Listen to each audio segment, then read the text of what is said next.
Assalamualaikum warahmatullahi wabarakatuh. Alhamdulillah wa ni'mal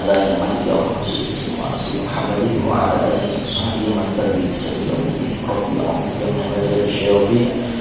Wa a'udzu bi ayyahdun tafdila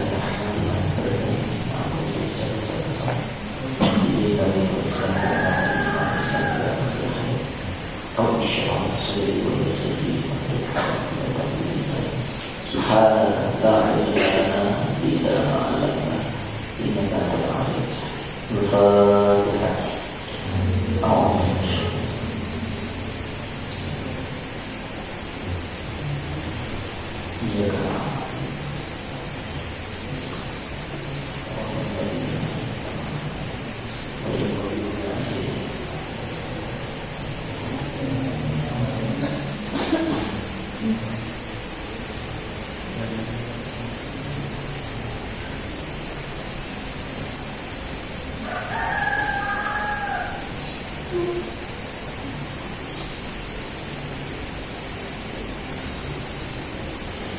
Bismillahirrahmanirrahim. Qala al-mu'allif rahimahullah wa nafa'ana bihi wa bi tawfiqihi amin ya rabbal alamin. Bismillahirrahmanirrahim.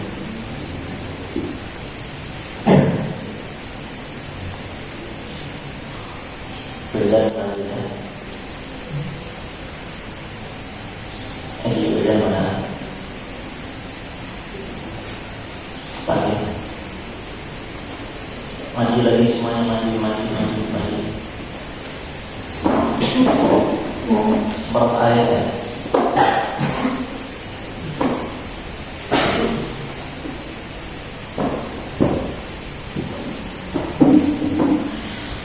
Bismillahirrahmanirrahim. Qala Rasulullah sallallahu alaihi wasallam, idza apabila dakhala, apa artinya dakhala? Atau keluar? Iya, dakhala masuk, kharaja metu, kharaja keluarlah, masuklah, kalau dakhala sudah masuk apa belum masuk? Karena bentuknya mau kalau ia dulu sudah masuk apa belum masuk? Sedang. Alhamdulillah. Ahadukum, salah satu di antara kalian. Ahadukum, salah satu di antara kalian. Idal qaumi, kepada kaum. Idal qaumi, kepada kaum.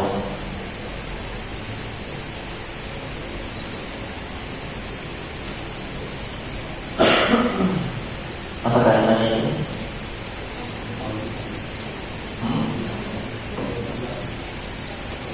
Kata dia,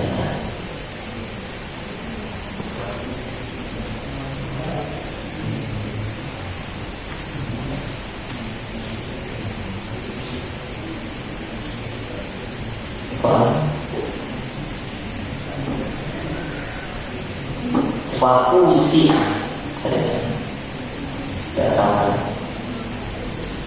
Fakusi'a, maka luaskannya. Fakusi'a, lalu kepadanya. Faliyajlis, maka hendaklah dia duduk. Faliyajlis, maka hendaklah dia duduk.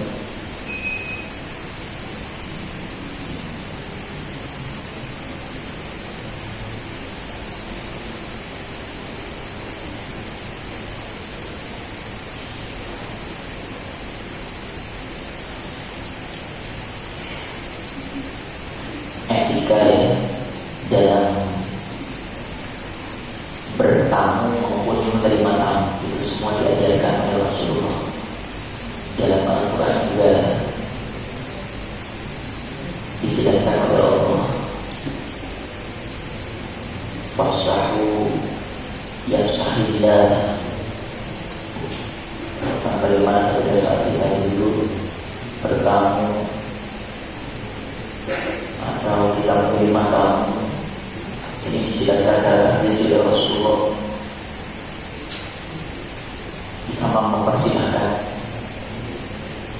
kemudian segera untuk menghidangkan sesuatu apa yang kita miliki, minimal air putih, minimal ikan berbeda.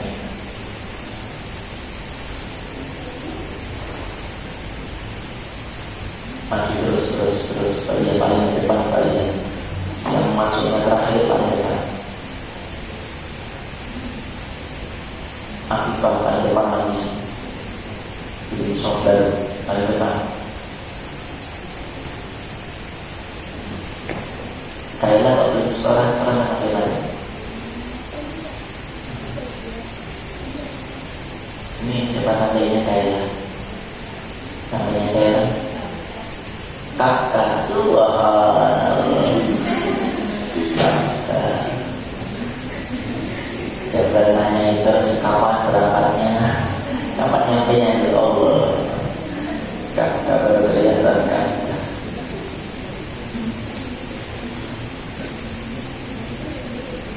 Fa innama maka nama sungguhnya dia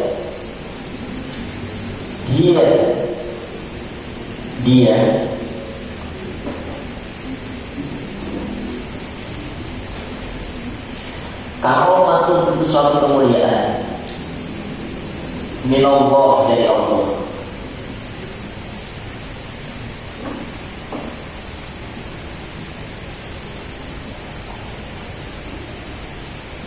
Kalau matur suatu kemuliaan minallah dari Allah.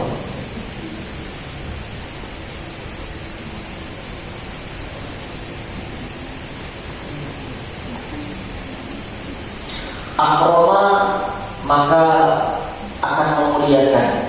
Akroma maka Allah akan memuliakan kepadanya. Akroma memuliakan kepadanya. Biha dengannya akuhu. Akuhu pada yang dilakukan akuhu, yaitu saudaranya al-muslimu yang selaki dan sekeyakinan. Al-muslimu saudara yang muslim. Maka ini jika lam tidak yusak, ada tempat yang luas, ya, ternyata tidak ditemukan tempat yang untuk duduk. Lagu untuknya padiang maka hendaknya dia melihat al-sa'ah tempat yang lebih luas. Makanan apanya? Tempatnya. Makanan ditamyiz, makanan tempatnya. Faliyajis maka hendaklah dia duduk di dalam makan itu, dalam tempat itu. Jadi ketika kita dalam bertamu, ketika saat dipersilakan duduk, ternyata tidak kita temukan tempat duduk yang dimana banyak tamu yang sudah duluan, maka kita tidak menunggu untuk dipersilahkan karena memang sudah penuh semuanya. Terus bagaimana? Pada yang duduk awsa makan, kita mencari tempat di mana ketika kita bisa mendapatkan tempat yang masih lega, masih kosong. Dia kemudian saya kan tahu untuk berumah, gak mau saya bilang, aku harus dibilang satu tempat, ya kan? Nah ini juga banyak terjadi di antara orang-orang yang merasa dia adalah kastanya. Tahu kasta ya? Kasta itu apa? Dia merasa kastanya lebih tinggi. Begitu undangan di acara temannya yang selevel dengan dia, tapi ternyata di situ ada orang-orang kampung yang sudah duduk di situ. Akhirnya dia duduk di situ gak maunya harus di tempat yang selevel dengan dia. Nah, ini termasuk salah satu akhlak rumah. dia ditempatkan di tempat atau diposisikan sebagaimana ya sesuai dengan kasarnya, karena dia kan merasa orang kaya masa dicampur dengan miskin, dia kan orang kota masa dicampur dengan orang kampung, sehingga mau nggak mau duduk itu satu-satu, berarti dalam dirinya ada kesombongan, ada keangkuhan, merasa lebih baik daripada yang lain. Nah, dimanapun saja ketika saat kita bertanda, maka kalau memang tidak ada tempat duduk yang memang dipersilakan yang sejujurnya itu kita di sana, tapi ternyata tidak lakukan, maka boleh di mana saja berbau dengan yang lain. Al-Haris An-Abi Syaidah Al-Khudri, hadis ini berasal dari sahabat Rasul Al-Haris dari Abi Syaidah Al-Khudri. Qala Rasulullah sallallahu alaihi wasallam, "Idza apabila dakhala masuk abaitu apabila adal qaumi kepada kaum tiga mana? Dipanggil semuanya, siapa yang enggak ada guru juga enggak kelihatan. Harus dipanggil satu kampung. Nanti yang sampai putri yang belum sekolah siap-siap berdiri di lapangan berjemur, ya. Bagi yang belum tanda tangan, yang belum sekolah pada berdiri.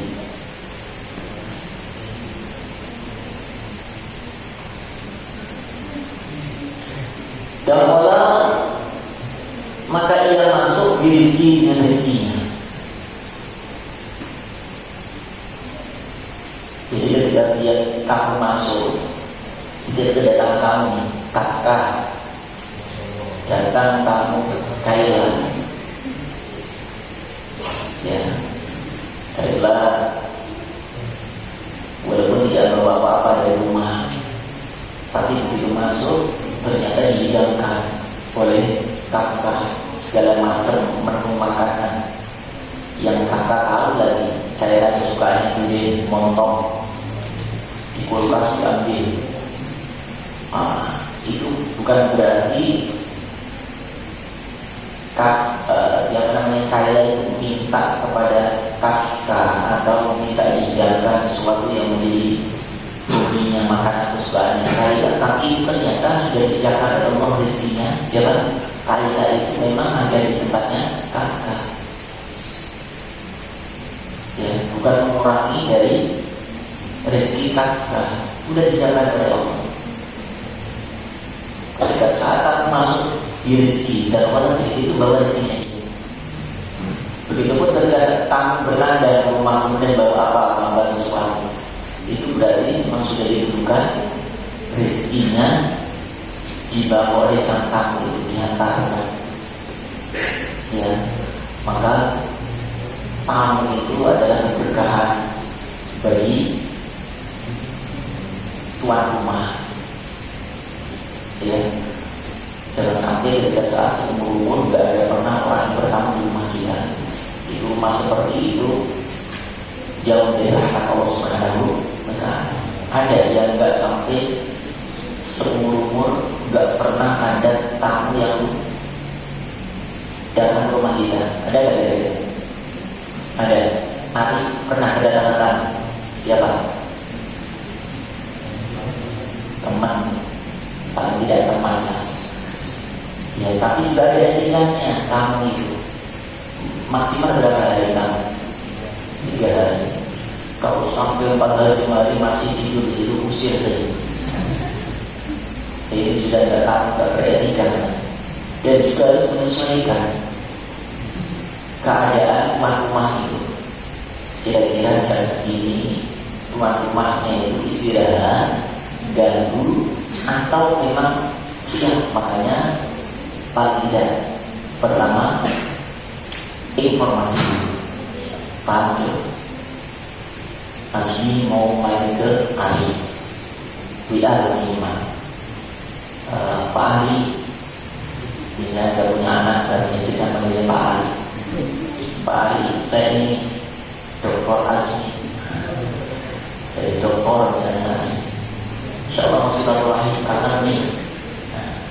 waktu kira-kira kapan yang nggak mengganggu waktu istirahat atau aktivitas pagi. Silakan datang jam 10 ya, misalnya. Hendaknya sesuaikan dengan tuan rumah. Makanya dihabis setiap ada tamu, saya kasih waktu. Silakan datang ke rumah asal 5 waktu. Ya, zuhur, asar, maghrib, isya atau subuh. Itu insya Allah nanti temui. Kalau yang nggak janji itu, yang tak janji, pasti ketemu insya Allah. Tapi yang janji ya, biasa saya kasih pokoknya jangan sampai jam 1 sampai asar, 10 asar. Itu habis ya. Nggak diganggu mulai jam 10 sampai asar, nggak beri makan. Ya, bisa asar, silahkan. Tapi kalau tak janji, gampang mengenali. Waktu sholat itu 5 waktu. Subuh insya Allah ketemu, zuhur insya Allah ketemu, asar insya Allah ketemu, maghrib insya Allah ketemu, bisa ketemu. Ya, jadi gampang kan? Kalau tanya kalau anda bisa ditanya, kapan bisa ketemu Abi?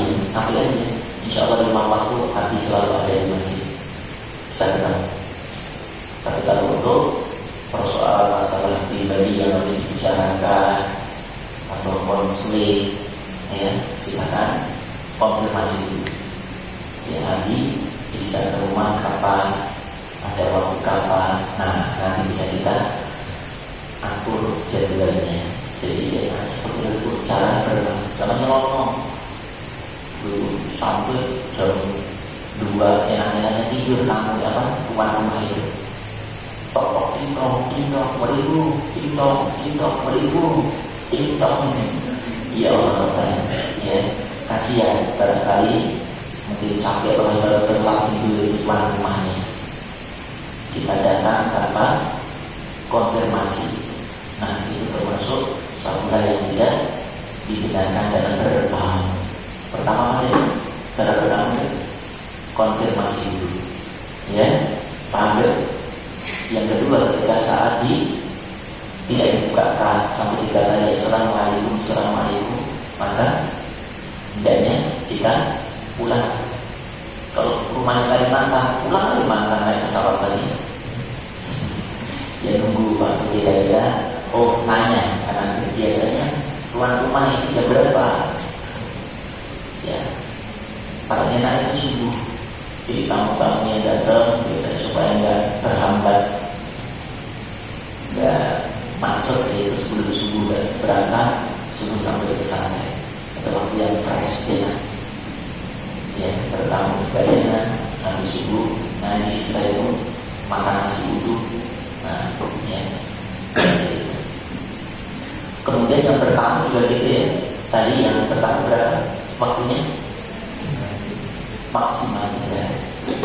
Karena banyak kasus ada santri yang main ke tempat santri lain, apalagi santri sudah dewasa, dapat pemilik rumah cuma ada ibunya saja, bapaknya nggak ada. Kok kemudian ditulis itu haram hukumnya karena bukan mahram. Jangankan santri misalnya lokal, ini siapa? Kita datang tamunya umur Pak Ari, ya. Umurnya 3 hari berapa? 25 tahun. Kita punya ibu umurnya 25 tahun. Yang masih cantik, cerita istri. Bapak kita pergi keluar kota, datang hari, maka hari ini diharamkan karena bisa menjadi suatu fitnah. Bahkan tidak hanya teman, bahkan adik ipar, kakak ipar pun haram kalau suaminya nggak ada di rumah. Apalagi kemudian sampai lebih daripada 3 tahun sekadarnya sendiri. Apalagi ketika saat menjadi kondisi tamu mungkin capek, mungkin lelah, ya hendaknya tamu itu jangan lama-lama segera pamit.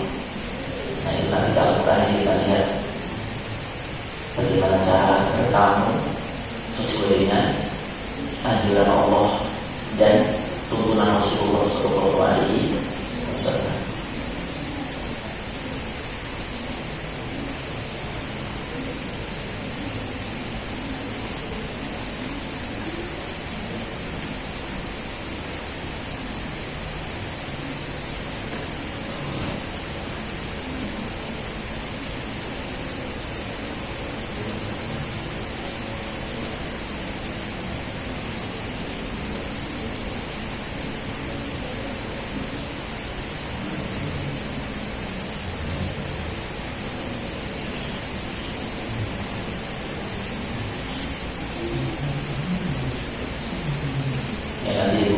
Surat An-Nur di sana jelas.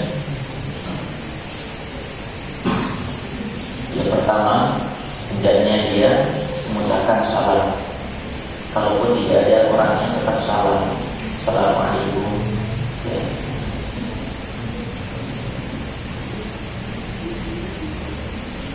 Kemudian ketika sudah 3 kali, ya salam ternyata tidak dibukakan, maka hendaknya dia pulang. Kembali ke tempat di mana dia bisa menunggu dan menanti sehingga mendapat konfirmasi untuk bisa masuk.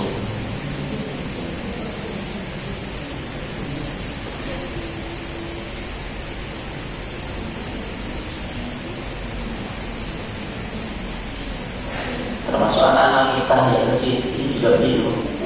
Bagaimana kalau di dalam rumah tangga ibu bapak kita sebagai seorang anak, dalam surah An-Nur ayat 58, yaitu liyasta'dinul ladzina malakat aymanuhum wal ladzina lam yablughu minkum salasa marrat.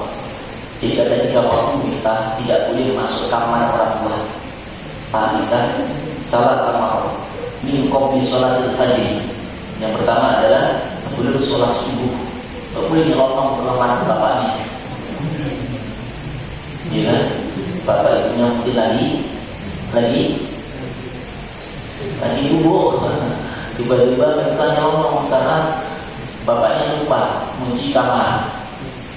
Tapi ternyata kita tahu caranya lewat jendela. Tahu jendelanya, bapak jendela itu tidak ada kuncinya. Enggak boleh minta ya. Walaupun minta umurnya berapa sekarang? 13 tahun. Apa namanya? Sudah sunat. Coba lihat. Berbalik ya, enggak boleh. Lalu wahina tad'una thiyabakum minal dhuhirati wa min ba'di sholatil isya. Ya, sebelum fajar, kemudian habis sholat isya. Ya, itu enggak boleh. Atau ketika saat kapan tad'una thiyabakum minal dhuhirati, yaitu ketika saat udah orang tua kita mungkin mau pergi kemana, mau ganti baju, itu barunya ngomong, ganti baju minta masuk, kaget, apa itu pak? Tidak ada apa-apa, itu diajarkan dong. Jadi nanti anak-anak sewita umur ini, apalagi umur 0 sampai 6 tahun, itu akan terngiang-ngiang. Karena apa? Itu akan tersimpan di filenya yang dibawa alam kesadaran. Nanti umur sampai 60 tahun akan teringat isi bayi. Begitu pas masuk ternyata ibunya atau minta ya tadi sedang ganti bayi. Minta tanpa tetap pintu langsung nyelonong saja. Kaget, sampai kagetnya mungkin bisa pingsan ya, dan seterusnya. Maka dia nggak boleh tidak waktu belum subuh bisa atau sedang menanggalkan bajunya dan mengganti baju dan seterusnya. Nah ini diatur sampai sebentar itu Allah jelaskan supaya apa? Kita baik sebagai anak, sebagai orang tua, sebagai tamu atau tuan rumah ternyata harus pakai etika. Ini pentingnya ya.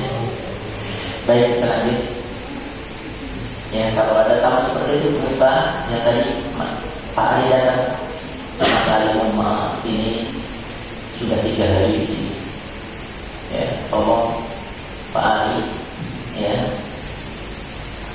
tapi dengan cara baik-baik dan gimana caranya bagaimana?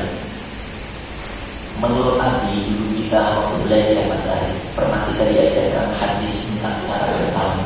Saya masih ingat benar pelajarannya itu. Ya, hadis nomor 58 tentang etika bertamu.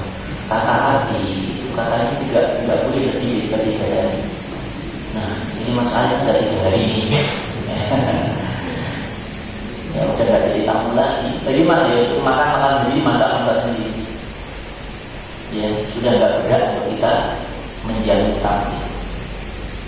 Tapi kalau tamu luar kota, yang misalnya orang datang dari Singapura, dari Hongkong, mau beli dulu dari sini, ada kesepakatan antara rumah-rumah dengan tamu, maka saya rindu lah di Bandung.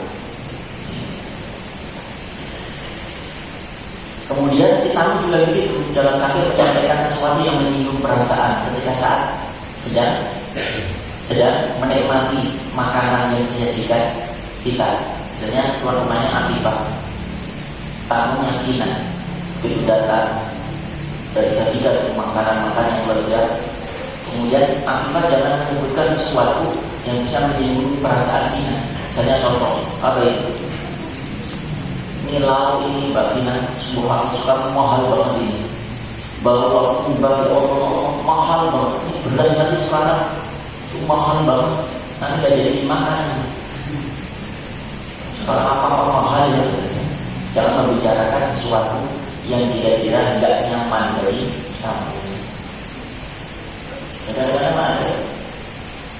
Jadi pas lagi menikmati makanan itu, dia sekarang susah ya. Nah, ini benar sudah lagi campur tadi. Tadi ini saudara. Ya Allah. Nah, jangan tutupi. Makanya dulu di zaman Rasulullah itu ada. Ketika saat Rasulullah habis sholat berjamaah Isya, ada seorang tamu. Kemudian Rasulullah menyampaikan kepada sahabatnya, siapa yang akan menjamu tamu ini? Di antara sahabatnya, kemudian ada yang saya silakan dia. Tungguin ya, ketika kita belum punya sesuatu, kemudian sahabat kita datang, boleh menawarkan, yang boleh ditawarkan kepada yang lain yang siap untuk, Anda nggak belum mau kamar, misalnya kamarnya cuma satu carinya, itu pun berlima, saya 3, saya masih istri 1, 5 kan? Ya. Ada yang punya kamar dulu kalau sama teman, oh ada itu kamarnya luas lagi, gimana sampai empang? Enggak apa-apa. Terus siapa yang punya makanan? Nah ternyata sahabat ini apa? Di rumah dia belum komunikasi, belum menyampaikan kepada istrinya kalau akan ada tamu. Sementara ternyata di rumah hanya ada beberapa makanan yang cukup untuk dimakan oleh anaknya, sementara anaknya belum makan. Repot juga deh. Kalau ada biasa ada repot ya. Yang ayah di rumah ada makanan, ini ada tamu, tamu yang bisa mengelola kita ajak makan di rumah. Gitu. Tapi tidak ada komunikasi, langsung ke rumah. Setelah di rumah ternyata ada sebuah ngobrol. Dan sebagai tuan rumah yang baik sudah siap, maka menyediakan makanan. Nah cara bagaimana diatur itu? Anaknya pada lapar, tapi masih mementingkan tamu itu yang memang dalam perjalanan jauh sebagai musafir. Sehingga cara kata istrinya, ide dari suami itu begini aja deh, lampu nanti dimatiin karena makan itu untuk tamu saja. Saya tetap menemani tamu makan. Tapi saat waktu makan lampunya mati, lampu retromak berlampu listrik seperti ini. Ya, itu mati. Coba bilang kenapa? Oh punya anaknya habis. Ya, begitu saat makan ternyata tadi silakan makan silakan. Saat menikmati makan itu, si tamu menikmati dengan lahapnya. Ya, yang sudah disajikan sama tamu. Ternyata sang tuan rumah hanya megang Iring dengan cendol dengan suara yang sama, ting ting ting tong ting tong ting tong. Subhanallah. Itu sampai turun apa namanya? Turun wahyu kepada Rasulullah, diberitakan bahwa subhanallah, Allah terkesima dengan bagaimana perilaku kelakuan seorang sahabat yang menjamu tamunya, dia rela untuk memberikan semua hidangan untuk tamunya, dia sendiri tidak menikmati suasana itu. Ada seperti itu. Maka kita hendaknya sesuaikan, ya, kondisikan ya. Dikondisikan saja. Jadi kalau mau ada tamu yang kita memang bisa waktu makan aja makan. Yang penting waktu makan aja makan. Kalau nggak waktu makan, gimana? Kalau nggak waktu makan, ada tamu datang, dikasih apa? Minum atau apa? Hidangan ala kadarnya. Apa yang kita punya, apa yang kita bisa. Minimal biasanya apa? Nah, kalau tamu datang biasanya apa? Yang ditanya apa? Minum apa? Kopi apa? Teh. Minimal itu. Walaupun di rumah belum ada, paling tidak di padi ada. Ya. Teh apa? Kopi apa? Minimal itu. Kalau kemudian tamunya ngomong, nggak usah repot-repot, nggak usah repot-repot, itu hanya nggak usah saja. Jangan kemudian ya nggak usah. Jangan malah ngikutin itu busa basi. Jadi muridnya, tamunya, nggak usah teh, nggak usah kopi, nggak usah. Itu tetap kita sebagai tamu tuangkanlah minimal air aqua. Ini hidangan apa? Ya apa yang punya, kalau nggak ada cukup air saja, nggak apa-apa. Jangan kemudian tamunya nggak usah. Malah beneran. Wahana tamu itu membawa kemuliaan, membawa rezeki yang dimana saat dia pulang, saat masuk ke rumahnya rahmat Allah. Nah, kemudian wa idza kharaja wadan, apabila kharaja dia pulang. Coba lihat, dia keluar dari mana? Dari rumah kita. Kharaja, keluar imam birokin dengan ampunan dunubi, dosa-dosa mereka. Subhanallah. Marwan meriwayatkan hadis Ad-Dailami an Anas dari Anas.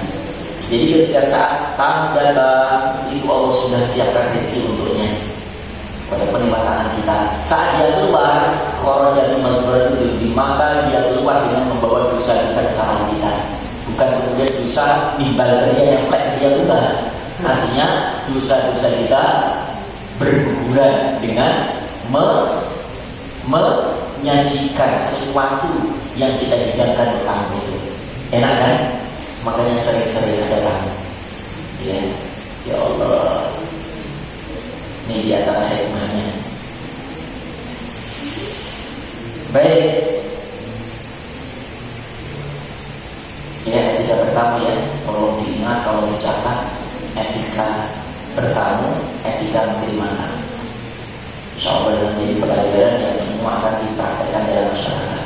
Jangan sampai kita menyakiti yang tuan rumahnya, atau kita tuan rumah menyakiti yang datang sebagai tamu kita. Kalau Rasulullah Shallallahu Alaihi Wasallam tidak apabila da'a mengajak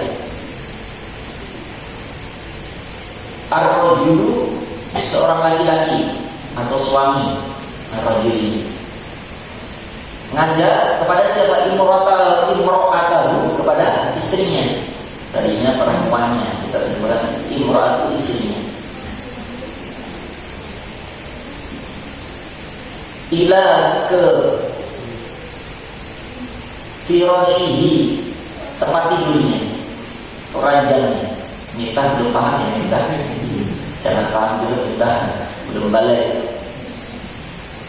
Tapi namanya ilmu hadis ya, ini bukan kurang banget susah tidak. Ini memang Rasul menyampaikan karena kalau telah dia dari suami dan calon istri. Nah, kita juga nanti calon suami.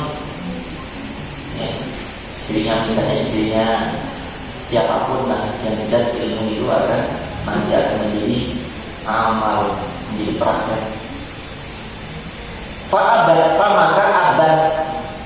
Maka menolak siapa imro'ah. Mau nggak mau bang, katanya.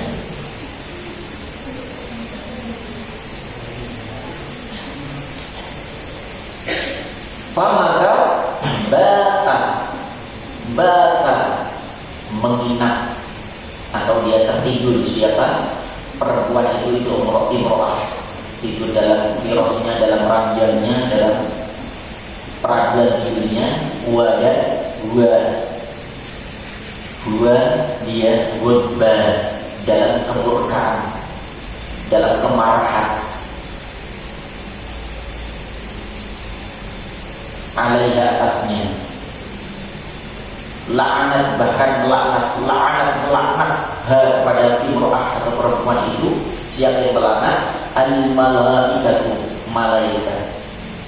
Ini yang ada yang kelihatan nih kemana itu? Istri nggak kelihatan kemana? Ada. Nurul itu di mana? Ada. Mana kita?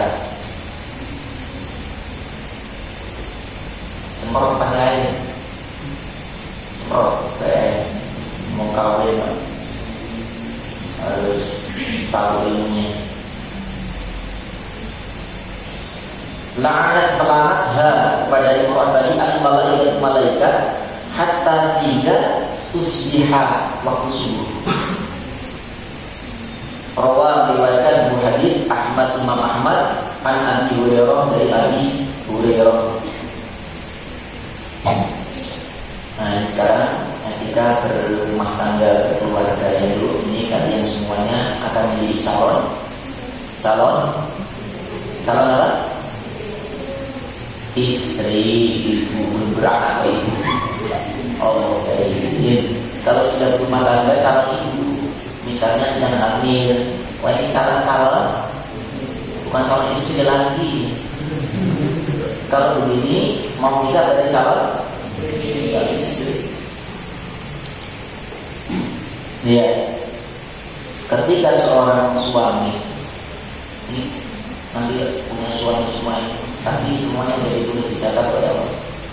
Suaminya siapa? Dan jelas laki-laki suaminya. Ya, ketika sang suami itu sudah halal, sudah sah menurut catatan syariat agama maupun lewat catatan negara. Makanya ini perlu aturan ini harus kita ikuti. Jangan mau ketika saat nikah ternyata nikah hanya secara agama saja, walaupun sah, tapi ini kita ada bersyarat terus kita menurut negara dan menurut agama. Karena apa? Kalau nikah secara agama saja disebut nikah siri, walaupun sudah sah, tapi itu dampaknya akan merugikan dia istri. Contoh, misalnya nikah sama Nurul, nikah sudah diatur, kita nikah siri. Kapan nanti kita ke pengadilan agama? Nanti aja. Ternyata begitu melahirkan anak pertama, anak Nurul yang dari produk nikah itu susah untuk mengurus akte kelahiran anak. Karena apa? Mengurus kita ini anak siapa? Anak saya.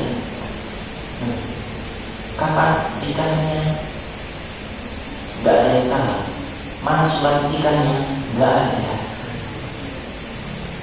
Nah, seandainya itu pertama. Lalu yang kedua, ketika terjadi proses perceraian yang dikatakan ternyata sudah setahun, 2 tahun, 3 tahun, sudah punya anak 5. Ternyata tidak ada peristiwa yang kemudian menyebabkan sampai puruk antara nikah dengan Nurul cerai. ya, maka Nurul nggak bisa untuk menggugat dengan suaminya. Misalnya kalau minta harta begini, ini rumah untuk saya. Akhirnya apa? Dia mengadu ke pengadilan. Pengadilan akan ngomong apa kira-kira? Kenapa Anda menggugat harta begini? Itu minta supaya hartanya diberikan kepada Anda. Sementara kita nggak ada surat apa? Nikah bahwa Anda telah nikah dengan saudara kita. Oh, itu minta cerai, nikahnya apa? Kalau nikah, enak aja. Besok nikah lagi, sini lagi sama Afifah misalnya. Cerai lagi, akhirnya yang dirugikan siapa? Dia istri Pandu. Pokoknya bagaimanapun caranya, ya kalau bisa jangan, kalau memang dia serius, abang, mas, ya kan, tolong dengan syarat agama dan menurut undang-undang negara.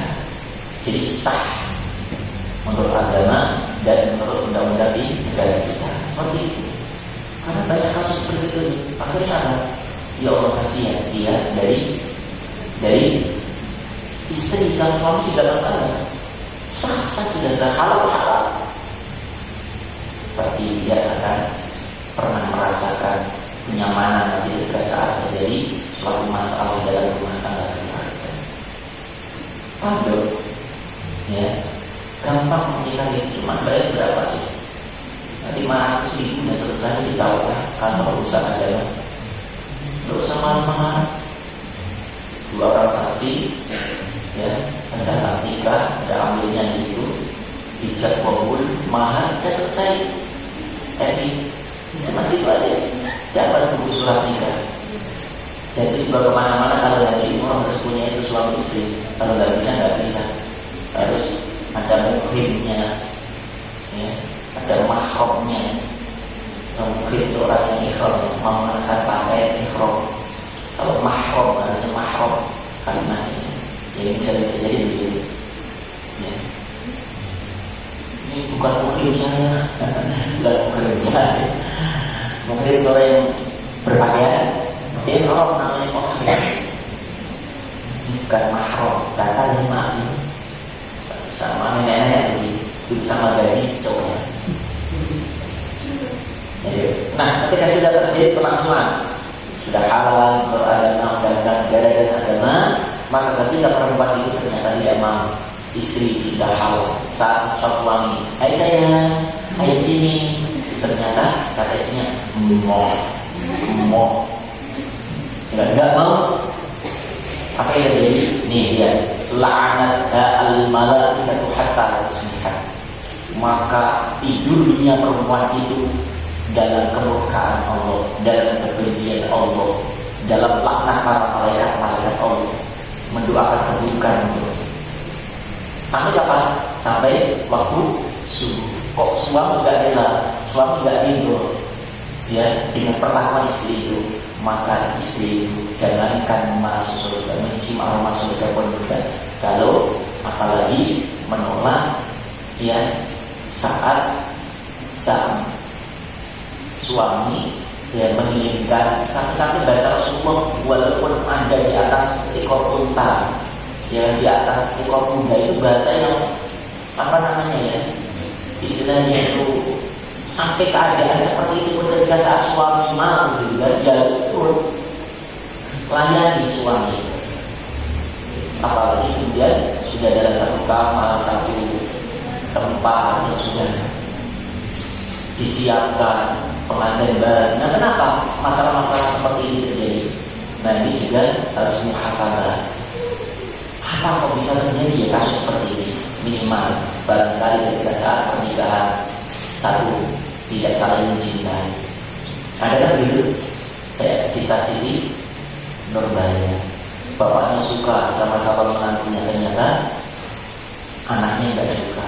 Hati-hati, kalau punya anak, dulu dari anak-anaknya juga tanya, nah kamu suka nggak dengan panel? Jadi saya Ya terserah ibu saja, kalau ibu suka, saya suka, nggak bisa begitu. Tanya sejujurnya, apakah kamu sudah punya seseorang yang mengisi hatimu? Nah, do, ada itu siapa? Jaga. Tapi gimana jaga? Serius tidak sama? Tidak tahu bu. Nah, maka nurul segera menurut panggil Kak Jaga, telepon. Anda Jaga, tolong dia ke rumah ibu sebentar. Ibu mau ngomong sama anaknya. Anaknya umpet di mana itu kewali di mana? Anak gadisnya. Ini saya dengar katanya anak saya ada sesuatu perasaan dengan Kak Jaga. Apa Kak Jaga serius atau main-main saja? Kalau serius, ayo ibu ridho, ibu ikhlas. Ya, kalau main-main jangan. Karena siapa? Ada lagi ada yang lebih serius, namanya Zainuddin. Mana? Ya kira-kira serius, ya kita nanti serahkan kepadanya. Nah, seperti itu gimana? Tanggapan orang tua sudah ke anak, maka Zainuddin dan Jabal harus mengambil tindakan yang tegas. Zainuddin sama Jabal harus bertengkar dulu, atau gelitan dulu, atau pakai tangannya, patahnya. Seperti sulit, nggak sampai sulit-sulitan. Artinya Jabal sama Zainuddin kalau saling mencintai kepada anaknya dulu. Ya, maka siapa? Kembali kepada siapa? Kepada siapa kira-kira? Kepada siapa? Si anaknya dulu. Pilih siapa? Dua-duanya dipilih. Ya, kembali. Ya, kemudian anaknya dulu ngomong. Ya, namanya Faridah misalnya. Ya sudah, kalian memang berdua adalah di antara laki-laki terbaik di antaranya laki-laki yang lainnya. Tapi saya minta supaya tetap silaturahmi terjalin. Tidak ada pertumpahan darah di antara kalian. Gara-gara Faridah ini, begini saja. Saya punya permintaan. Siapa di antara kalian yang bisa membaca 30 juz dengan mungkin, saya terima sebagai calon suami saya. Wah, dia mungkin akhirnya malah gak tidur, Jabal akhirnya pun gak tidur, sama-sama tidur. Nah, mana yang kira-kira baik? Kasih sayembara seperti itu. Jangan malah sayembara. Siapa di antara kalian yang nanti akan bisa menghabiskan makanan 12 orang ini menjadi calon menantu. Ya, nanti jadi pemakan, pembacok, bener itu menantu. Ya, sesuatu yang kebaikan, tidak apa-apa. Karena saat itu juga begitu, dipanggil oleh calon mertua untuk membaca Al-Quran dalam rangka hol kakek. Tolong kalau memang dia suruh ke rumah baca Al-Quran, besok ada hol kakek suruh baca Al-Quran. Alhamdulillah pagi lagi berangkat. Ya, sampai 30 juz ngajak teman, terus simak 30 juz bagi dua. Ya karena waktunya mepet, sampai sana agak siang, tapi baca 15 juz. Anak teman PDI langsung baca 50 juz buat tempat romantis. Kalau waktunya aja sampai sana misalnya malam gitu, bisa 30 juz romantis. Nah ternyata serius dengan mau hadir. Kalau nggak mau datang menurut Jabal atau jadi itu salah satunya, berarti nggak serius, nggak berarti main-main. Kalau nggak, mereka langsung punya panggil. Nah itu faktor itu penting supaya apa? Dalam rumah tangga nanti supaya tidak ada keretakan. Kalau sampai seperti ini, yang salah siapa kira-kira? Tidak anaknya saja, tapi orang tuanya mengambil sikap egois. Kalau orang tuanya ngomong begini, ini kan demi kebaikanmu nanti orang kaya lah. Baik. Tunggu. Assalamualaikum. Ya bunda ya, mohon maaf bunda ya. Ya maaf Pak Ustaz ganggu. Ya. Itu yang kemarin persoalannya kemarin itu, maaf ya kemarin pas udah mau maghrib saya selesai itu sampai rumah pas habis maghrib dulu belum selesai. Ya. Nah, jadi saya lupa Kak, udah langsung batas jadi saya ngobrol sama Pak Adi karena kan memang yang nangani langsung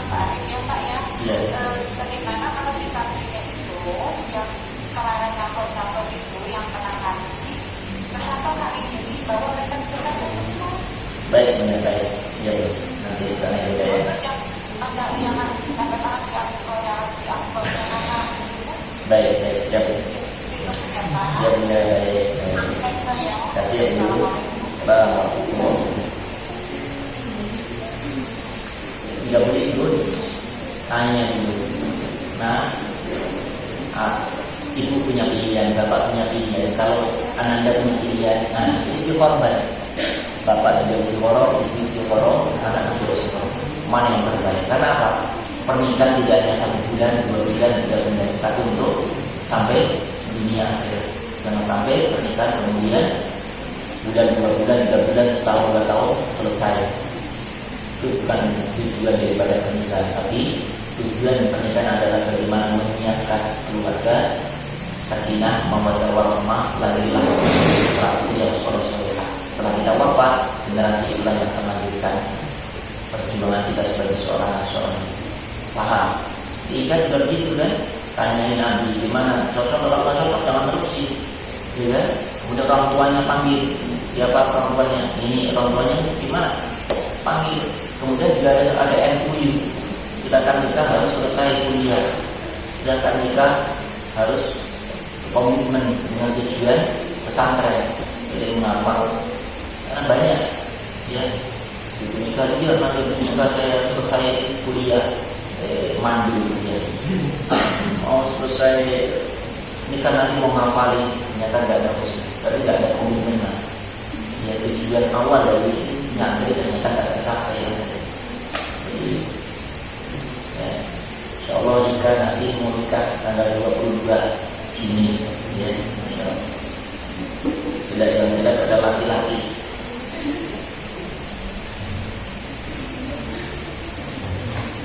Kali lagi minta setelah wisuda jadikannya bisa dulu nggak kak? Nikahnya wisuda saja. Nah, bilang sama orang tuanya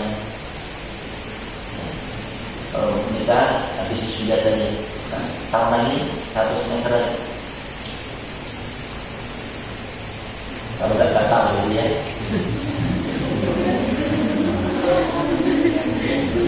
Lagi itu komitmen. Kalau mau silahkan, kalau mau banyak apa laki-laki yang lain. Nah, ada Mas Jagal, Mas Deodin, Mas Ari, itu aja. Jual mahal. Hai, bismillahirrahmanirrahim. Paham dok? Ya, kalau tidak ada kasus seperti itu ternyata kok terjadi alasan, nggak ada masalah. Dia suka sama suka, dia juga rela ridho, sudah pernikahan sudah dilakukan secara agama dan negara. Ternyata masih dia menolak dengan alasan apa? Ternyata alasannya karena ada orang ketiga. Oh, haram itu. Jangankan seperti itu dulu. Kalaupun membayangkan, ya hubungan suami dengan membayangkan mantan pacarnya, misalnya, itu haram seperti zina. Paham? Paham? Misalnya tadi siapa? Miftah sama Nurul, juga sudah bersuami istri. Ternyata Miftah itu membayangkan dia punya pacar namanya Markona. Dia melihat itu bukan Nurul, tapi membayangkan wajahnya itu Markona yang terbayang. Saat dalam tidurnya yang lihat Markona, yang dipeluk seakan-akan Markona. Itu sudah suatu perzinahan. Paham? Ini pentingnya ketika kita sebelum rumah tangga atau pra rumah tangga memang hendaknya ada kajian khusus tentang masalah etika, bagaimana sebagai istri yang terbaik, suami yang terbaik. Makanya ada proses ketika saat pernikahan itu ada proses namanya ta'aruf. Ini benar-benar suami saya itu orang baik atau orang jelek, ini benar-benar orangnya aman apa enggak, itu nanti akan Allah tunjukkan. Kalau memang dia enggak baik itu Allah tunjukkan airnya, keburukannya itu akan ada. Tapi ketika saat proses menjelang pernikahan ternyata malah justru Allah perlihatkan kebaikan-kebaikannya, itulah memang terbaik untuk kita. Ada kan begitu kan? Mau nikah sudah booming di mana-mana, di media massa sudah, ya kan? Bahkan sudah bersama kemarin tahu semuanya. Tiba-tiba tak jadi nikah, itu adalah mungkin kebaikan. Kenapa? Oh, ini ternyata orangnya seperti ini, seperti ini. Udah mau nikah kurang 3 hari masih ketemu dengan pacarnya, berarti Allah tunjukkan airnya tadi nggak pantas, nggak layak untuk nikah. Berarti Allah memberikan kebaikan kemudian suudut, tapi baik sangka. Berarti untung saya nggak dengan dia. Ternyata orangnya seperti ini. Ternyata ambil hikmahnya saja. Paham? Jangan kemudian malah bilang, oh Allah memutuskan cinta saya. Oh, cinta ditolak dukun berarti ya. Seperti bahaya keuangan. Ya. Baik, paham ya? Dan manfaat kita sempurnakan dengan beragam waktu majlis.